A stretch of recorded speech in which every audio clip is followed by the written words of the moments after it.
Ada dua jenis harga di dunia ini. Satu yang namanya price taker, dua yang namanya price maker. Ada pengambil harga dan ikut pada harga yang telah diatur, dan ada pembuat harga. Pertanyaannya sekarang, harga minyak di dunia ini, di mana Indonesia adalah juga negara produsen dari minyak tersebut. Harga koper, tembaga, harga batu bara, di mana Indonesia adalah penghasil komoditas tersebut. Nilainya triliunan, bahkan ratusan triliunan per tahunnya nilai transaksinya. Lalu, apakah kita yang menentukan harga atau pasar? Siapa sih sebenarnya pasar itu? Siapakah price maker itu? Siapakah penentu harga itu? Jadi sendiri berdasarkan demand dan supply, atau ada yang mengatur dengan mengatasnamakan pasar dalam tanda petik? Adakah sebuah lembaga yang bermain? Adakah sebuah korporasi yang mengendalikan? Atau adakah sebuah negara sebenarnya yang mengaturnya? Siapa mereka? Bagaimana mengaturnya? Kenapa kita bangsa Indonesia bisa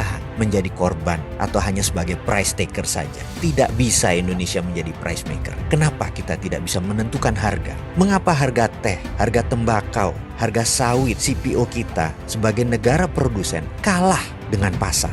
Atau karena bursanya di Bremen, di negara lain, atau bursanya untuk CPO ada di Malaysia. Walaupun Indonesia penghasil CPO terbesar di dunia, kita menjadi tidak berdaulat karena bursanya bukan di Indonesia. Apa karena itu? Mengapa ke depan kita tidak menjadi price maker saja? Untuk menjadi negara berdaulat, harus ada yang Indonesia dominasi. Dengan adanya yang Indonesia dominasi, maka kita punya efek penggentar atau deterrent effect. Kita lihat peta dominasi dunia. Entertainment didominasi Hollywood, Amerika. Trading, perdagangan dan logistik lebih dari 60% didominasi oleh Cina. Militer didominasi oleh Amerika. Anggaran militer itu 1.000 billion, atau kalau seluruh dunia anggaran militernya dijumlahkan, termasuk Cina, Indonesia dan lain sebagainya, nggak ada apa-apanya dengan anggaran militer Amerika per tahunnya. Bisa bayangkan, jadi Amerika mendominasi militer. Teknologi informasi masih didominasi Amerika. Kosmetik kecantikan didominasi oleh Korea Selatan. Keuangan masih didominasi oleh Wall Street, Amerika. Minyak, BBM, fisiknya mungkin di Timur Tengah,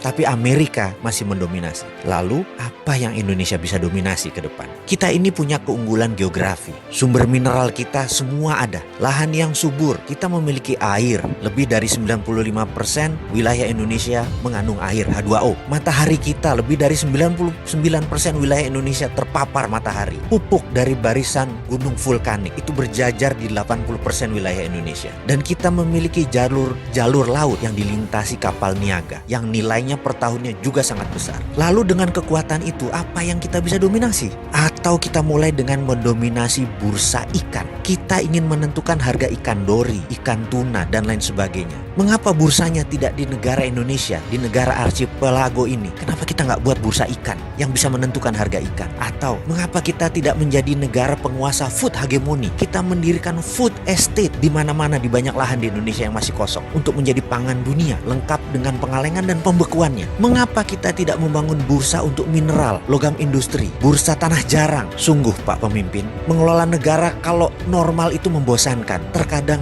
kita perlu sedikit gila untuk membangun bangsa ini. Itu baru namanya revolusi.